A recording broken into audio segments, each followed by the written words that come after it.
முன்னை நன்றாக முயல்தோம் செய்களில் என்னை நன்றாக இறைவன் படைத்தனன், தன்னை நன்றாக தமிழ் செய்யுமாறு எல்லாம் உள்ள இறைவனை வேண்டி ஐயிரண்டு திங்களாய் அங்கமெல்லாம் நொந்து பெற்று பையல் என்ற போதே பரிந்தெடுத்து செய்ய இரு கைபுறத்திலேந்தி கனகமுலை தந்தாளை இனி எப்பிறப்பில் காண்பேன். இனி என்னை பெற்ற தாய் இந்த நேரத்திலே வணங்கிக் கொண்டு பொள்ளாச்சி அருள்மிகு மாரியம்மன் அங்காளம்மன் திருக்கோயிலுடைய இந்த மார்கழி மாத ஆன்மீக சொற்பொழிவு கடந்த 18 நாட்களாக சிறப்பாக நடைபெற்றுக் கொண்டிருக்கிறது. அந்த சொற்பொழிவு நிகழ்ச்சியிலே எனக்கும் ஒரு வாய்ப்பளித்த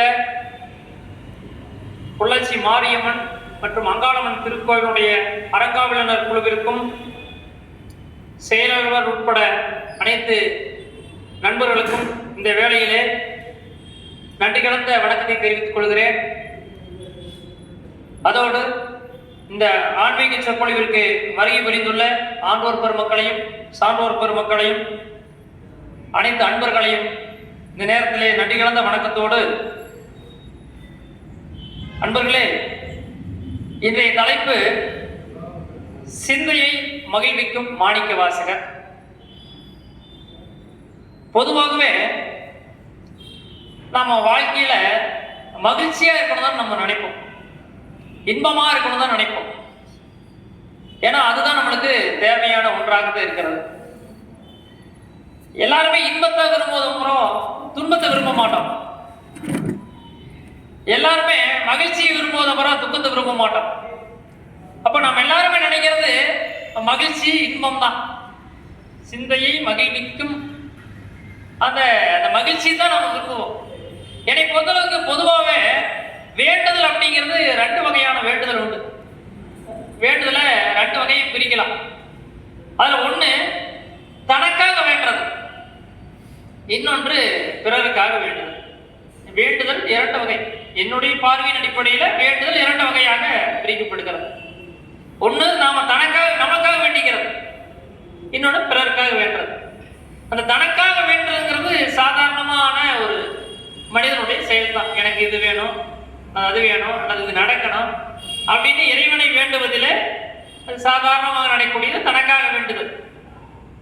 கலையாத கல்வி, குறையாத வயது, ஒரு கவனமராத அன்பு, கன்றாத வளமையும் குன்றாத இளமையும், கழுவினி இல்லா உடலும், சலியாத மனமும், அன்பகலாத மனமையும், தவறாத சந்தானமும், தாழாத நீத்தியம், மாறாத வார்த்தையும், தடைகள் வராத கொடையும், தொலையாத நீதியமும், கோணாத கோலம், ஒரு துன்பமில்லா வாழும் அப்படின்னு அபிராமி வேண்டது.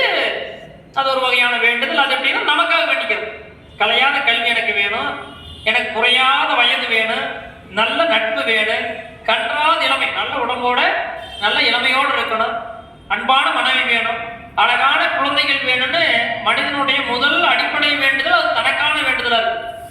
அது நம்ம உட்பட எல்லாருக்கும் அது அமைந்து போகிறது தனக்காக வேண்டுதல். அப்படி அடுத்த நிலைமைக்கு போனோம்னா அது என்னன்னா பிறருக்காக வேண்டுதல். பிறருக்காக வேண்டக்கூடியது எல்லாத்தினால முடியுமான்னு கேட்டீங்கன்னா கண்டிப்பா ரொம்ப வாய்ப்பு குறைவு. அது அடுத்த கட்டம், வேண்டுதல்ல அடுத்த கட்டம். அது யாருக்குன்னா சில யோகிகளுக்கும் ஞானிகளுக்குமே அமையும். இது உயர்ந்தோருடைய கூற்றாக இருக்கு. தாய்மானவர் வேண்டுவார், எல்லாரும் இன்புற்று இருப்பதை நினைப்பதை தவிர வேறொன்றும் நான் அறியேன் பராபரமே அப்படிங்கிறார் தாய்மானவர். எல்லாரும் நல்லா இருக்கணுங்கிறத நினைக்கிறதோ நான் வேற எதுவும் நினைக்கல அப்படிங்கிறார். அது யோகிகளுடைய வேண்டுதல். அது அப்ப பிறருக்காக வேண்டுது. பாரதியார் கூட 1882 பிறந்த 150 ஆண்டுகளுக்கு முன்னாடி பிறந்த பாரதியார் கூட என்ன சொல்றாரு, மற்றவங்களுக்காக வேண்டும் நினைக்கிறார். வல்லமை தாராயோ பராசக்தி இந்த மாநிலம் பயனொரு ஒதுக்குங்கிறார். அப்போ அவருக்காக வேண்டல. இது எல்லாருக்கும் அமையறது இல்லாம அடுத்த ஸ்டேஜ், அடுத்த நிலைமைக்கு போனவங்க அடுத்து வேண்டிக்குவோம். நாம இயல்பான இருக்கிறவங்களுக்கு அது தோணவே தோணாது. அந்த பாரதியார் கூட ஒரு கவிதையில, மிகப்பெரிய கவிதையில என்னென்ன வேண்டுமாறு ஒரு அருமையான பாடல் ஒன்று இருக்கு. அது என்னன்னா, பேசா பொருளை பேச நான் துணிந்தேன், கேட்கா வரத்தை கேட்க நான் துணிந்தேன். சாமியிட்ட கேட்கிறாரு. பேசா பொருளை பேச நான் துணிந்தேன், கேட்கா வரத்தை கேட்க நான் துணிந்தேன், மண் மீது உள்ள மக்கள், பறவைகள், விலங்குகள், பூச்சிகள், புல் பூண்டு மரங்கள் யாவும் என் வினையால் இடுமை தீர்ந்து இன்பமுற்று அன்புடன் இணங்கி வாழ்ந்திடவே செய்தல் வேண்டும் தேவதேவா. அவர் பாரதியார் வந்து வறுமையில் இருந்தாலுமே அவருக்காக வேண்டல், மற்றவங்களுக்காக வேண்டார். இந்த உலகத்தில் இருக்கிற அனைத்து ஜீவராசிகளும் நல்லா இருக்கணும், அது இன்பத்தோட வாழணும் நான் நினைக்கிறேன் அப்படின்னு பாரதியார் வேண்டார். இது வந்து அடுத்த நிலைமைக்கு போயிருது. எந்த நிலைமைனா தனக்காக வேண்டுதலை விட்டு அடுத்த நிலைமைக்கு போயிருது, இந்த பிறருக்காக வேண்டுதல். இப்படித்தான் ரெண்டு வகையான வேண்டுதல் இருக்கு. எதுவும் எல்லாமே எதை நோக்கினா முதலே சொன்ன முடியா அந்த மனதை மகிழ்விக்கக்கூடிய இன்பத்தை தரக்கூடிய வகையில இறைவனை வேண்டுதல் அப்படிங்கிறது ரெண்டு வகையா போயிருச்சு. இது முன்னாடி இருந்தது. ஆனா நாமளும் இப்ப கலியுகத்தில் இருக்கிறோம், அதுல 21ஆம் நூற்றாண்டுல இருக்கிறோம், அந்த டெக்னாலஜி வளர்ந்த உலகத்தில் இருக்கிறோம். இன்னைக்கு அப்படி மாறிடுச்சு. எப்படி மாறிடுச்சுன்னா இன்னைக்கு வேண்டுதல் 3 வகையாக மாறிடுது. முதல் 2 இருந்துச்சு, இப்போ 3 வகையான வேண்டுதல் ஆயிடுச்சு. முதல் 2 வகை எனக்காக வேண்டிக்கிறது, பிறருக்காக வேண்டுறது. அது இப்போ 3 வகையா மாறிடுச்சு. என்ன அப்படின்னு கேட்டீங்கன்னா ரொம்ப எளிமையா சொல்லலாம். முதல் வேண்டுதல் இன்னைக்கு இருக்கிற நிலைமைக்கு நான் நல்லா இருக்கும், நானு நல்லா இருக்கேன் ஒண்ணு. ரெண்டாவது நான் மட்டும் நல்லா இருக்கேன். இதுலயே வேண்டுதல் 2 மாறிடுச்சு பாரு. ஒண்ணு நான் நல்லா இருக்கணும், அது இயல்பு. ரெண்டாவது நான் மட்டும் நல்லா இருக்கணும், அங்கேயும் பிரச்சனை ஆரம்பிக்கும். மூணாவது வேண்டுதல் அதான் அதிகப்படியான என்னன்னு கேட்டீங்கன்னா நான் நல்லா இருக்கணும், நான் மட்டும் நல்லா இருக்கணும், அவன் நல்லா இருக்கக்கூடாது. மூணாவது வேண்டுதல் அதுதான் அங்கதான் ஆரம்பிக்குது.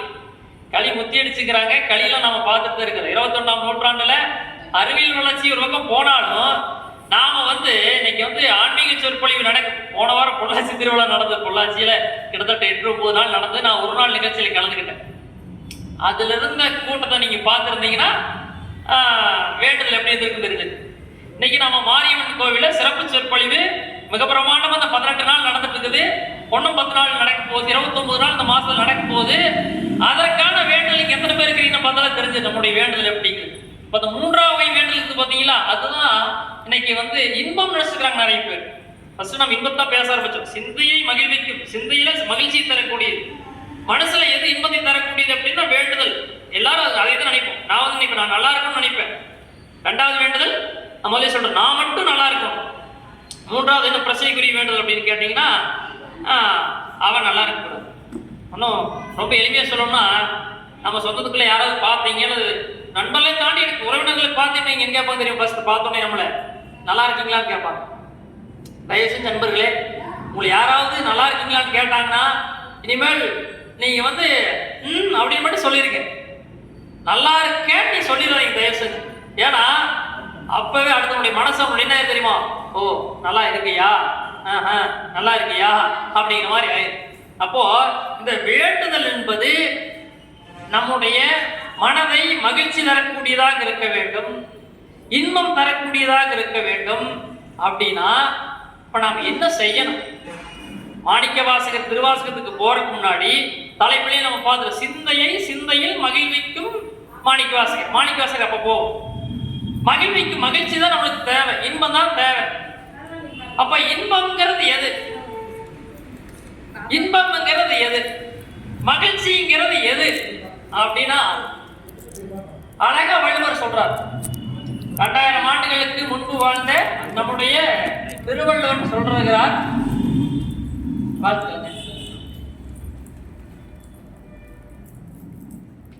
அப்ப இன்பம் அப்படின்னா என்ன அப்படின்னா வள்ளுவர் பெருந்தகை சொல்றார், அறத்தால் வருவதே இன்பம், மற்றதெல்லாம் புறத்த புகழும் இல்லை அப்படின்ட்டார். எதனால் வருது இன்பமாமா? அறத்தால் வருவது இன்பம். அறம் செய்வதால் உனக்கு என்ன வருதோ அதுதான் இன்பம். அப்போ அறத்தால் வருவது இன்பம் சொல்லிட்டாரு. அதுக்கு முன்னாடி ஒரு கேள்வி வந்துருது, அப்ப அறம்னு என்ன? நாம் சின்ன வயசுல படிச்சிருப்போம், அறம் செய்ய விரும்பு, ஆறுவது சினம், இயல்வது கரவே பை. அறம் செய்ய விரும்பு. அப்ப அறத்தால் வருவது இன்பம். அறம் செஞ்சு விரும்பிட்டீங்கன்னா உனக்கு அறத்தால் இன்பம் தான் வருது, அதனுடைய தொடர்ச்சி தான். அப்ப அறம்னா என்ன?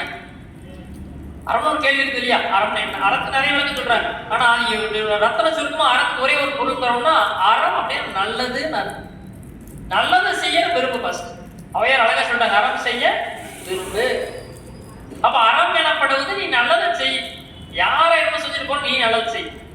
அதே வள்ளுவர் அறத்தால் வருவதை இன்பம் சொல்லிட்டு வந்த வள்ளுவரே இன்னொரு திருக்குறளை சொல்லிடுறார், மனத்துக்கண் மாசிலன் ஆதல் அறம்ங்கிறார்.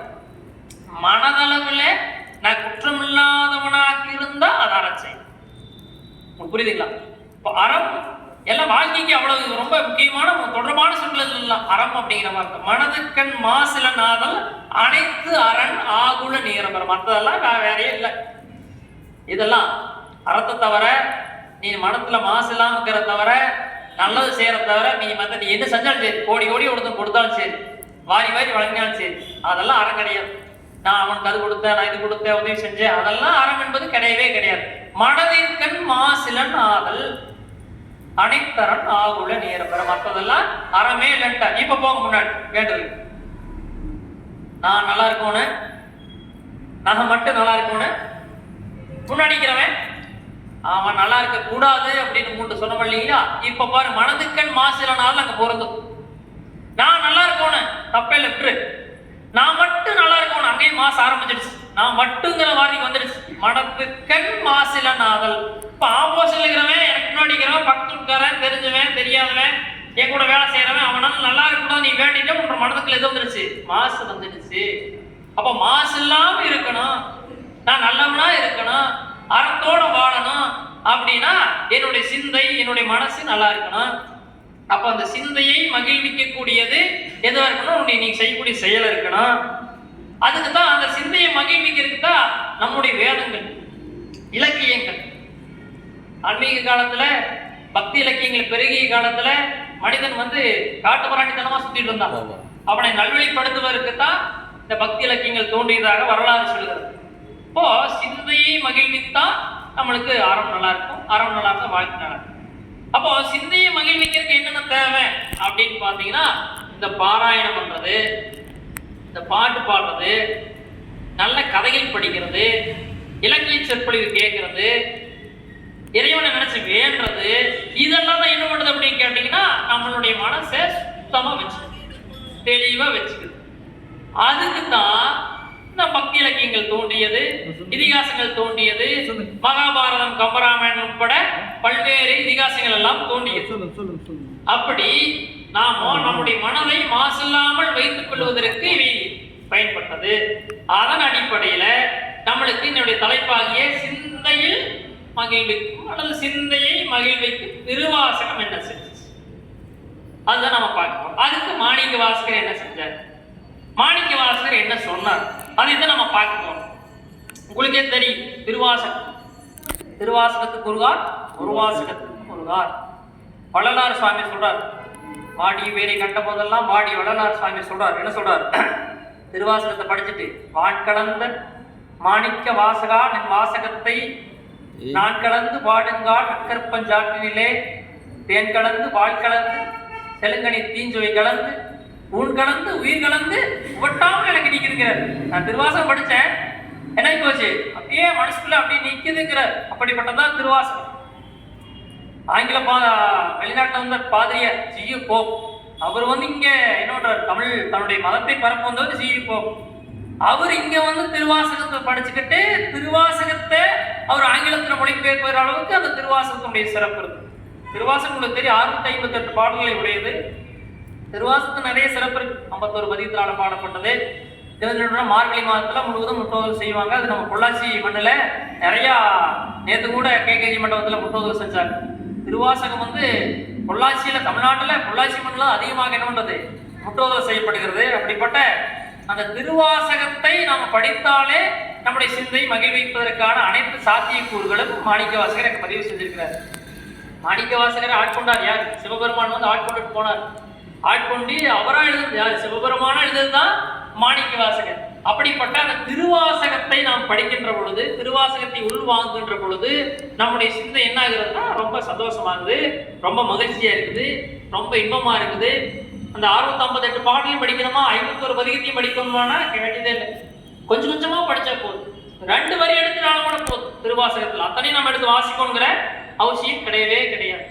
இப்படி மாணிக்க வாசகருடைய அந்த பாடல்கள் நமக்கு அவ்வளவு முக்கியத்துவத்தை தரக்கூடியதாக இருக்கிறது. சரி, மாணிக்க வாசகருடைய சிறப்பு என்ன அப்படின்னு கேட்டீங்கன்னா, உங்களுக்கு தெரியும், அவர் திருப்பரந்துறையில தான் அந்த சிவபெருமானுக்காக கோவில் எழுப்பியது. இன்னைக்கு அதை ஆவுடையார் கோவில் சொல்றாங்க. ஆவுடையார் கோவில் புதுக்கோட்டை மாவட்ட பக்கத்தில் இருக்குது.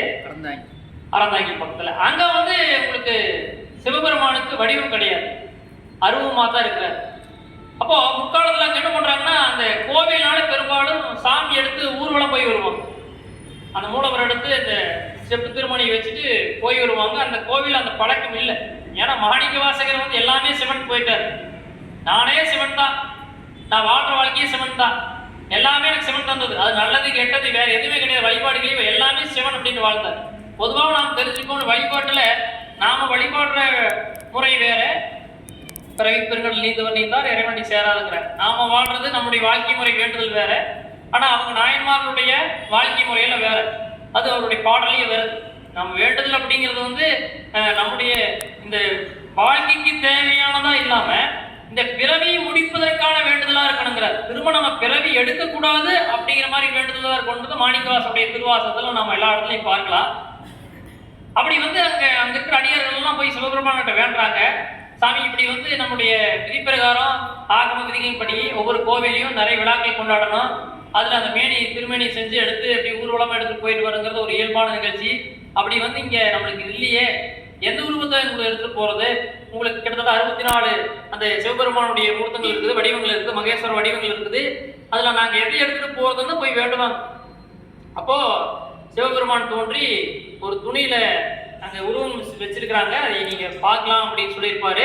இப்ப நம்ம மக்களினோட வனம் போய் அந்த கேட்ட அடியார்கள்லாம் போய் அந்த துணி எடுத்து பார்க்கும்போது அதுல மாணிக்கவாசருடைய உருவம் இருந்தாங்க ஒரு கதை. அதனால மாணிக்கவாசருடைய உருவம் இருக்குன்னு கேட்கும்போது நான் வேற மாணிக்கவாசகரன் இல்லை, நானும் ஒண்ணுதான், மாணிக்கவாசகர் ஒண்ணுதான் சொல்லி அந்த மாணிக்கவாசகருக்கான சிறப்பை தந்தவர் யாருன்னு கேட்டீங்கன்னா சிவபெருமானே. இப்ப சிவபெருமானே எழுதியதாகவும் சிவபெருமானே மாணிக்கவாசருடைய உருவம் அப்படின்னு சொன்ன அளவுக்கு அந்த மாணிக்கவாசருடைய வாழ்க்கை இருந்திருக்குது. திருவாசகம் அவளது திருக்கோவையாரும் எழுது. திருவாசகத்துடைய முதல் வரியே தெரியும், நமசிவாயா வாழ்க. நமசிவாயால் தொடங்கப்பட்டது, அது இறைவனால் தொடங்கப்பட்டது அந்த திருவாசகத்தினுடைய சிறப்பு. திருவாசகத்தினுடைய முக்கியமான சாரம்சத்தை அச்சோபதிகத்துல ஒரு பாட்டில் சொல்லியிருப்பார் அருண மாணிக்க வாசகர். முத்தி நெறி அறியாத மூர்க்கரோடு முயல்வேனை பக்தி நெறி அறிவித்து பலவினைகள் வாரும் வண்ணம் சித்தமனம் அறிவித்து சிவமாக்கி இணையாண்ட அத்தனையே உனக்குன்னு சொல்லி அந்த பாட்டு வரும். நான் வந்து அப்படியே தெரிஞ்சுட்டு இருந்தேன், எனக்கு நீ தான் அருள் கொடுத்த, என்னை நீ ஆட்கொண்டாய், அதுதான் சொல்லுவார். முத்தி நெறி அறியாத மூர்க்கரோடு முயல்வே. நாம் அப்படித்தான் இருக்கிறோம். எது வாழ்க்கை, எதை நோக்கி நாம போறோம்னு தெரியாம நம்மள வாழ்ந்துக்கிறோம். நாம் வந்து இப்ப இருக்கக்கூடிய சுகபோகங்கள் தான் வாழ்க்கைன்னு நினைக்கிறோம். அந்த சுகபோகம் வந்து வாழ்க்கை கிடையவே கிடையாது. இறைவனையே சென்று அடைவது தான். அதைத்தான் வள்ளுவர் சொன்னார், பிறவி பெருங்கடல் நீந்துவர் நீந்தார் இறைவனடி சேராதவர். இந்த பிறவிங்கிறது பெருங்கடல் போல, கடந்து போறங்கிறது ரொம்ப முடியாத விஷயம். அதை கடப்பதற்கு தான் அந்த திருவாசகம், இந்த பன்னிரு திருமுறையெல்லாம் அதுக்காக ஒதுக்கப்பட்டதான். அப்ப நாம் என்ன பண்றோம் அப்படின்னு கேட்டீங்கன்னா, இந்த திருவாசகம் போன்ற பன்னிரு திருமுறைகளை வாசிக்கின்ற பொழுதும் அதற்குரிய தத்துவ சாராம்சங்களை நாம் எடுத்துக்கொள்கின்ற பொழுதும் நம்முடைய பிறவியானது என்னது அடைஞ்சு இறைவனை அடைய முடியுங்கிறது. அதைத்தான் முத்தி நெறி அறியாத மூர்க்கரோடு முயல்வேனை பக்தி நெறி அறிவித்து, பக்தி எனக்கு கொடுத்து அவர் தான் ஆட்கொண்டார். அந்தனர் வடிகளை வந்து குருவாக இருந்து அவருக்கு ஞானம் கொடுத்தது யாருன்னு கேட்டீங்கன்னா சிவபெருமானே வந்து ஆட்கொண்டார். அப்படி ஆட்கொண்டு பக்தி நெறி அறிவித்து பலவினைகள் மாறும் வண்ணம் சித்தமலம் அறிவித்தினுடைய அந்த 3 வகையான மலங்களை அறிவித்து என்னை என்னோட நீயே உன்னோட சேர்த்து கட்டிய கடவுளே அப்படின்னு சொல்லி அந்த அச்சோபதிகத்தை சொல்லுவார். அப்படிப்பட்ட இந்த திருவாசகம் வந்து எப்படி நம்முடைய சிந்தையை மகிழ்விக்கிறது அப்படின்னு நம்ம இன்னைக்கு பார்க்கணும். சிந்தையினாலே நான் முதலே திரும்ப தெளிவா ரொம்ப எளிமையா தெளிவா சொல்லணும் அப்படின்னு கேட்டீங்கன்னா, நம்முடைய வாழ்க்கையில இறுதியில நம்ம ஒரு பயணம் போயிட்டு இருக்கோம். ரொம்ப எளிமையா சொல்லணும்னு கேட்டீங்கன்னா, நம்ம மரணத்தை நோக்கி போயிட்டு இருக்கோம். நம்முடைய டிராவல் வந்து எதை நோக்கி போகுதுன்னா வாழ்க்கை நோக்கி போறோம், மரணத்தை நோக்கி போகுது. அம்மா வயதுல எப்ப நம்ம கருவா உருவானமோ அப்பவே நம்மளுடைய ஆயுள் காலத்தை நோக்கி தான் நம்ம ஒவ்வொரு நாளும் போயிட்டு நாம் நினைக்கிறோம் வாழ்றோங்கிறது வேற. அதையும் தாண்டி நம்ம எதை நோக்கி போறோம்னு கேட்டீங்கன்னா மரணத்தை நோக்கி போயிட்டு இருக்கிறோம். அதான் உண்மை. எப்ப வேணா யாருக்கு என்ன வேணும் நடக்கலாம். அதையும் தாண்டி அந்த மரணத்தை நோக்கி போற இந்த மனித பிறப்பானது திரும்ப இந்த உலகத்துல பிறப்பே இல்லாம இறைவனை சென்றடைவதுதான் அந்த வாழ்க்கைக்கான பிரயோஜனம், வாழ்க்கைக்கான பயன். அதைய ஒரு பாடல போட்டு திருவள்ளுவர் ஒரு பாடல சொல்லியிருக்கிறாரு. எப்படி இறைவன் வந்து எப்படி என்னை ஆட்கொண்டார், இறைவனை நம்ம எப்படி அடையலாம், அதற்காக நாம் என்னென்ன செய்யலாம். ஒரு 10 நாள் விரதம் இருந்தா சாமி போய் அடைஞ்சிடலாமா, 48 நாள் விரதம் இருந்தா சாமி அடைஞ்சிடலாமா, இல்ல போறவங்க வரவங்களுக்கெல்லாம் நான் தான தர்மம் பண்ற அடைஞ்சிடலாமா, எப்படித்தான் அடையிறது? இப்போ எப்படி அடையணும் அவர் சொல்றாரு.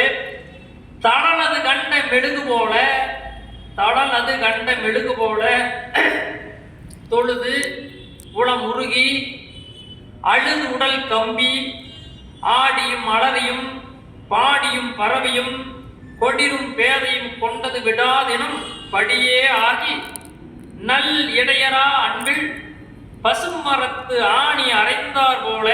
படிக்க உங்களுக்கு பாதி புரியும், ஏன்னா நிறைய பேர் திருவாசம் படிச்சிருப்பீங்க. இருந்தாலும் இது படிக்க நம்ம உள்வாங்கிக்கலாம். பசுமரத்து ஆணி அரைந்தார் போல கசிவது பெருகி கடலென மருகி அகம் குலைந்து அனுகூலமாய் மெய் விதிர்த்து சகம் பே என்று தம்மை சிரிப்ப நானது ஒழிந்து நாடவர் பழித்துறை ஊனதுவாக கூண்டுதல் என்று அப்படின்னு பாட்டு போகுது. நான் சும்மா போய் சாமி கும்பிட்டு கடவுளை எனக்கு அது கொடுனான்னு கொடுத்துருவாரான்னு கேட்டா எத்தனை பேருக்கு தான் கொடுக்குறது இல்லைங்களா? ஒரு ஒரு ஒரு ஒரு சின்ன ஒரு ஒரு செயலுக்காகவே நம்ம இறைவனை வேண்டோம். கடவுளே எனக்கு அது வேணும், கடவுளே எனக்கு இது கொடுத்துரு, கடவுளே எனக்கு இதுதான் தேவை அப்படின்னு கடவுள் எல்லாத்துக்குமே கொடுத்துருந்தாருன்னா அவர் தனியா ஒரு ஆள் போட்டு தான் வேலை செய்யணும். அப்ப எப்படி வேலை செய்யணும், எப்படி வேணும், நாம் என்ன வேலை செய்யணும் அப்படிங்கிறத சொல்றாரு.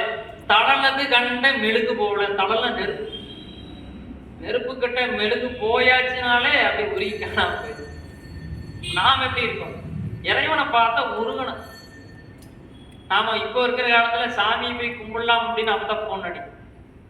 நாம இப்ப பண்ற கோயில் எல்லாம் கல்வி போட்டாங்க, செல்போனையும் எடுக்காதீங்க, நம்மளால உள்ள போய் தான் நாம போனே வரும். அப்ப எப்படி இறைவனை அடைவது? தடலது கண்ட மெழுகு போல.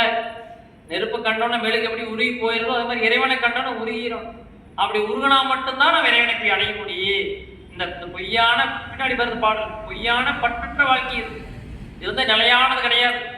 இது வந்து நிலையற்ற அந்த வாழ்க்கையில இறைவனை அடைவதற்கு தான் நம்மளுக்கு அத்தனை சாத்தியங்கள் கொடுத்துக்கிற அந்த ஆன்மீக சொற்பொழிவில் அதுக்கு தான் நடக்கும். தடலது கண்ட மெழுகு போல தொழுது கடவுளை உன்னை வணங்கி உள்ளம் உருகி. ஐயோ கடவுளை உருகி வேண்டாம். எனக்கு இந்த கடவுளை இந்த வரத்தை கொடுத்துட்ட, இந்த பூமியில பிறப்பதற்கான அந்த வரத்தை நீ கொடுத்துட்ட, இந்த பிறவியை முடிச்சுட்டு நான் என்ன பண்ணணும், இந்த பிறவியே இல்லாத பெருவு வாழ்வு வாழணும், அதற்கு நீ அருள் புரிய வேண்டும், உருகி வேண்டணும். அழுது உடல் கம்பி அப்படியே நான் நடுக்கு மரம் மாதிரி கடவுளை வேண்டி, கடவுளே எனக்கு இப்பேற்பட்ட மிகச்சிறந்த வாழ்க்கை கொடுத்துக்கிற, இதோட என்னுடைய பிறவி போய் நான் அடைஞ்சிட்டு இறைவா உன்னை வந்து நான் சேர்ந்தரணும் அப்படிங்கிறார். தள்ளது கண்ட மெழுகு போல தொழுது உளமுருகி அழுது உடல் கம்பி ஆடியும் அலறியும் பாடியும் பரவியும் கொடிரும் பேதையும் கொண்டது விட. கொடிருனா இடுக்கி சொல்றாங்க மாணிக்கவாசர். இடுக்கியில் ஒன்று மாட்டிடுச்சுன்னா அது விட்டு போக. அது மாதிரி இறைவா நான் உன்னை பிடிச்சிட்டேன், இடுக்கி மாதிரி பிடிச்சிட்டேன், அல்லது உன்னோட இடுக்கில் நான் மாட்டிக்கிட்டேன், உன்னை விட்டு நான் விட மாட்டேன், போக மாட்டேன், என்னை என்ன பண்ணிக்கோ, உன் பக்கம் எடுத்துக்கோ, என்னை ஆட்கொண்டு அருள்வாயாக அப்படின்னு பாடுறாரு. அது மட்டும் இல்லாம அடுத்த பாடல சொல்றாரு, பசுமரத்து ஆணி அரைந்தார் போல.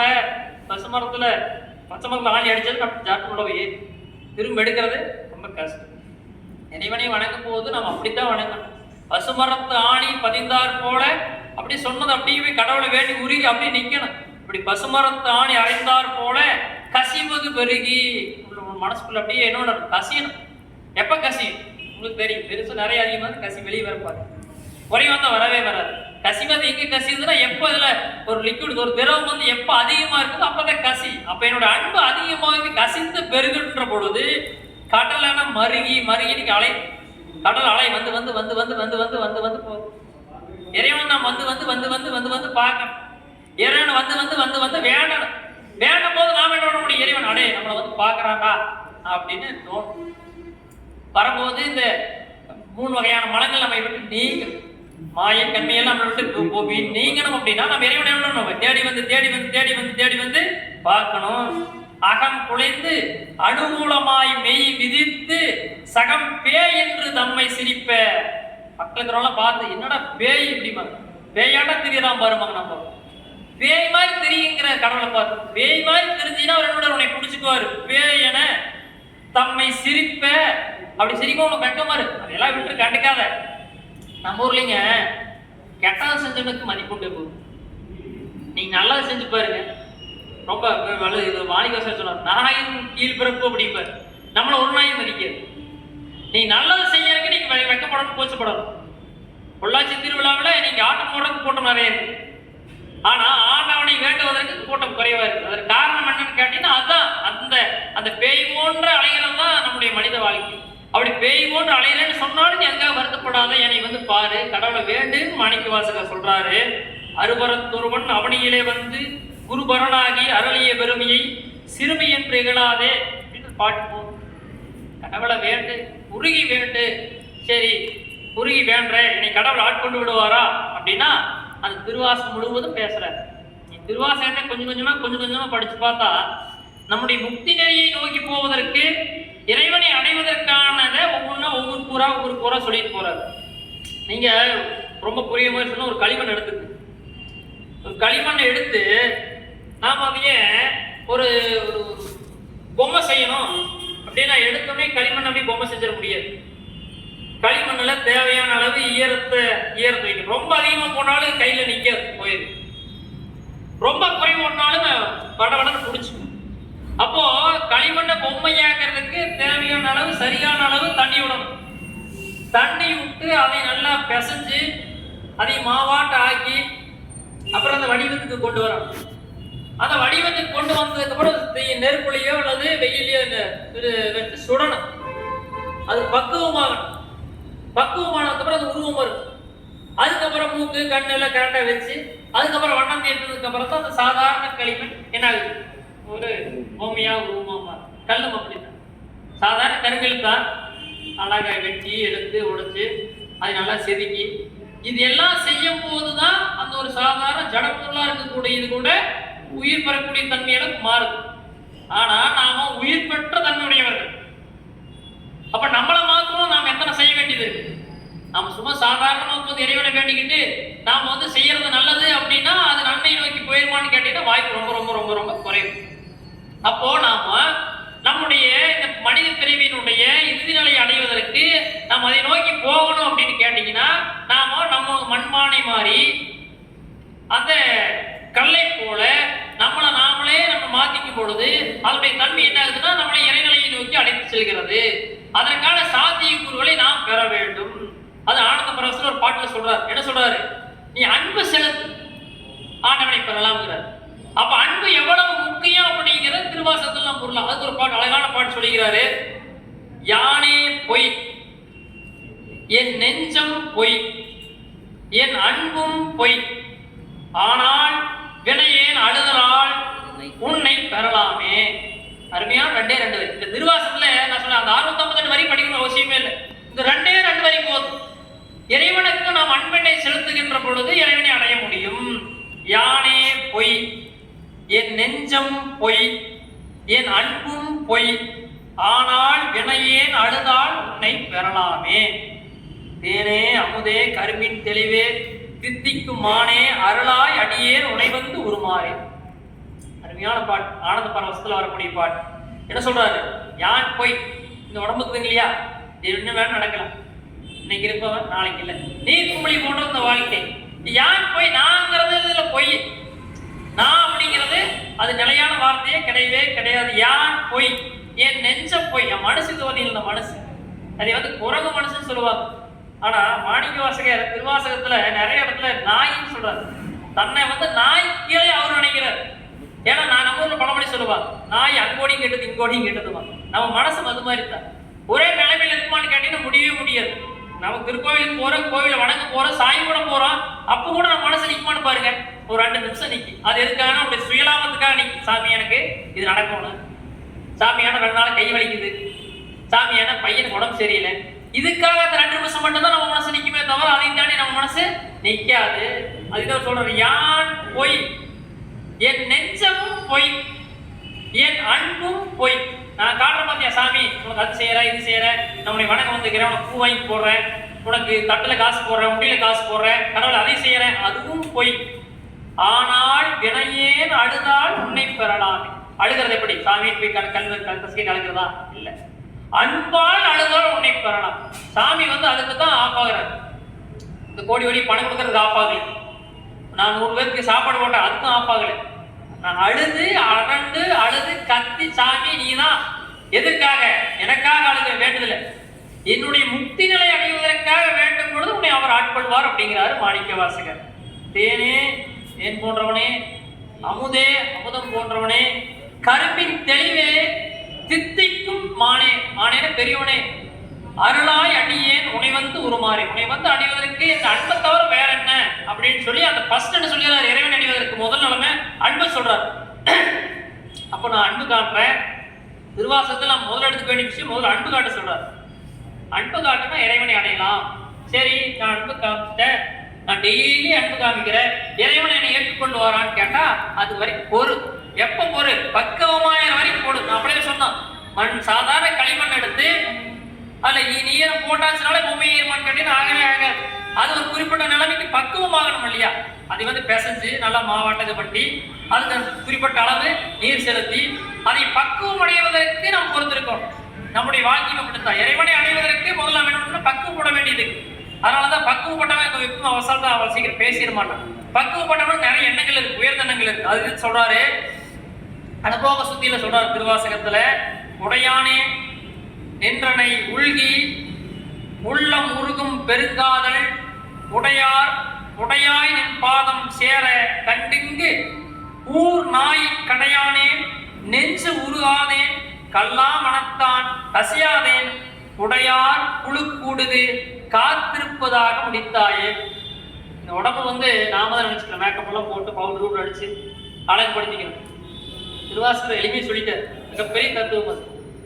முடையார் புழு கூடுது அப்படிங்கிறார் கடைசி வரியில். முடைநாக மணிக்கூடியது உடம்பு. இது ஒரு சாதாரண புழு கூடு. இதுக்கு வச்சுட்டு நம்மளுக்காக காத்துட்டு இருக்கிறேன். எப்போ நீ வந்து எப்போ என்னை கூட்டிட்டு போய் நீ ஆட்கொண்டு எனக்கு கூட வச்சுக்குவியோ அது வரைக்கும் நான் காத்துட்டு இருக்கிறேன். இப்போ அன்பு செலுத்திட்டாரு, அன்பு செலுத்தி பார்க்கிறாரு. கடவுளே உங்களுக்காக நான் வெயிட் பண்ணிட்டு இருக்கிறேன்.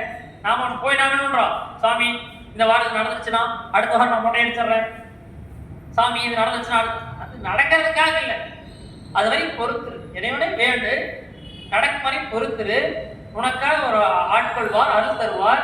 அதை தான் சொல்றாரு, முடையார் புழு கூடுது. முடைநாற்றம் அடிக்கூடிய உடம்பு. நாம வேணா போட்டு பவுடர் அடிச்சு அதை அழகுபடுத்திக்கலாம். இந்த உடம்பு வந்து ஒண்ணுமே இல்லாத விஷயம். உடையானே நின்றனை உள்கி உள்ளம் உருகும் பெருங்காதல். உன்னை நினைச்சு நினைச்சு நினைச்சு நினைச்சு சாமி உருகிட்டே இருக்கிறான். பெருங்காதல், மிகப்பெரிய அன்பு. உடையார் உடையாய் நிற்பாதம் சேர கண்டிங்கு ஊர் நாயின் கடையானே. மனுஷனுக்கும் விலங்குக்கும் மனுஷன் வந்து உயர்வனையே சொல்லிடுறாங்க, விலங்கு வந்து அக்கனையே சொல்லிடுறாங்க. ரெண்டு திணையில திணை ஒழுக்கம். அதுல உயர்திணைங்கிறது நம்ம பேச தெரிஞ்சுக்காட்டி நீ நம்ம நாயோட மோசமாக்குறோம். விலங்கு விட மனிதன் மேம்பட்டவன் சொல்றாங்க. ஆனா இது என்ன சொல்றாங்க, விலங்குகளை கடைசியாக கருதக்கூடியது நாய். எல்லா விலங்கும் மேம்பட்டது, அதில் நாய் ரொம்ப கடை எல்லாமே. ஆனா நாய் தான் நன்றி உள்ளது, மனிதனுக்கு நன்றி இல்லை. அப்போ அந்த நாயில மட்டும் கடையவன் நான் சாமி. நாய் கூட ஒன்று இருக்கலாம், நான் அதுக்கு கடைசி சாமி. எனக்கு நீ என்ன எப்படியாவது ஆட்கொண்டு அருள வேண்டும். அதை தான் சொல்றாரு, ஊர் நாயின் கடையானேன் நெஞ்சு உருகாதான். நான் நெஞ்சு உருகிட்டு இருக்கிறேன். கல் மனத்தான், எனக்கு மனத்துக்கு வந்து கல்லா இருந்தது, உனக்காக கசிய ஆரம்பிச்சிருச்சு. என்ன பண்றது சாமி, எனக்கு சீக்கிரம் வந்து ஆட்கொண்டிக்கும். நான் எத்தனை நாளைக்கு பொறுத்துட்டு இருக்குதுன்னு சொல்றாரு. இவர் பொறுத்துட்டு இருக்கிறதா இப்படி பொறுங்கிறார் நம்மளை. இவர் வந்து ஏன்னா இந்த சிவபெருமான் எழுதணும், மாணிக்கவாசகர் சொல்ல சொல்ல சொல்ல சொல்ல சொல்ல திருவாசகம் வந்து நேரடியா சிவபெருமானே வந்து எழுதி வச்சுட்டு போனதான் நம்முடைய திருவாசகம். அதனாலதான் இந்த பக்தி இலக்கியங்களை திருவாசகம் படிச்சாலே போதுங்கிறார். கடைசி காலத்துல முக்தி நோக்கி போறவங்க இருப்பாங்க, வயசானவங்க தன்னுடைய மூப்பான காலத்துல வயசான காலத்துல தன்னுடைய பிறவி நல்லபடியா போய் சேரணும் அப்படின்னா திருவாசகம் படிப்பான்னு சொல்லுவாங்க. இந்த வாபு தமிழ் தாத்தாவா இருந்தவர் கூட என்ன பண்றாரு அப்படின்னு கேட்டீங்கன்னா, அவரு தன்னுடைய கடைசி காலத்துல திருவாசகம் படிச்சுட்டே தான் தன்னுடைய உயிர் போனதாக சொல்லுவார். நம்ம திருவாசகம் படிக்கும் பொழுது நம்முடைய வாழ்க்கை எதை நோக்கி போகுதுன்னு கேட்டீங்கன்னா மேன்மையை நோக்கி போகிறது. நம்முடைய வாழ்க்கையானது அந்த அழிவில்லா பெருவாழ்வை நோக்கி போகிறது. அப்ப அது வரைக்கும் நான் என்ன விடணும், பொறுத்து இருக்கணும். நீங்க முதல்ல திருவாசகம் படிக்க முடியும், முன்ன உள்வாங்கிக்கணும்.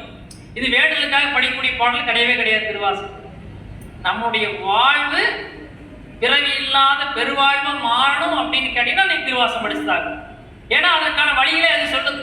எது சொல்லுதுன்னு கேட்டீங்கன்னா நம்முடைய திருவாசகம் சொல்லுது. சரி சாமி, நான் வந்து என்ன பண்றேன், அன்பு செலுத்திட்டேன், உன்னை நினைச்சு நினைச்சு உனக்காக நீ எப்ப கூப்பிடுங்க வெயிட் பண்ணிட்டு இருக்கிற, எத்தனை நாளைக்கு வெயிட் பண்ற நம்மளுக்கு தோணுமா இல்லையா? அடுத்ததான் சாமி உன்னைவே நினைச்சு பாடி கேட்கிறேன், சிவபெருமானே உன்னை நினைச்சு பாடுறேன், உனக்காக காத்துட்டு இருக்கிறேன். எப்ப நீ என்னை எடுத்துக்கிறியோ நான் தயாரா இருக்கேன். எனக்கு இந்த பிறவி வேண்டாம், இனிமேல் இந்த மண்ணில் பிறவியாக பிறக்க கூடாது.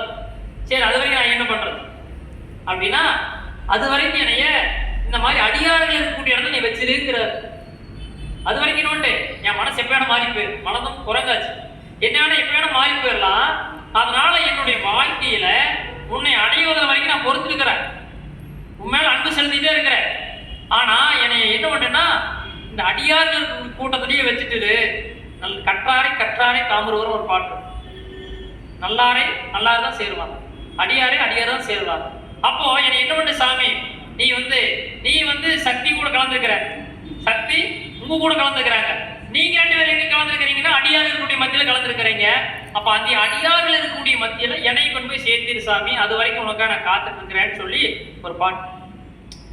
உடையாள் உந்தன் நடுவிருக்கும், உடையாள் நடுவுள் நீ இருத்தி, அடியேன் நடுவுள் இருவீரும் இருப்பதனால், அடியேன் உன் அடியார் நடுவுள் இருக்கும் அருளை புரியாய் பொன்னம்பலத்தே.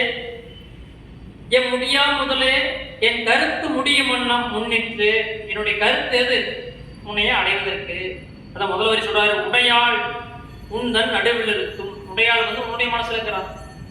உடையாள் நடுவில் நீ இருக்கிறாய், நீ இருத்தி நீ இருக்கிறாய், அடியேன் நடுவில் இருவீரும் இருப்பதனால்.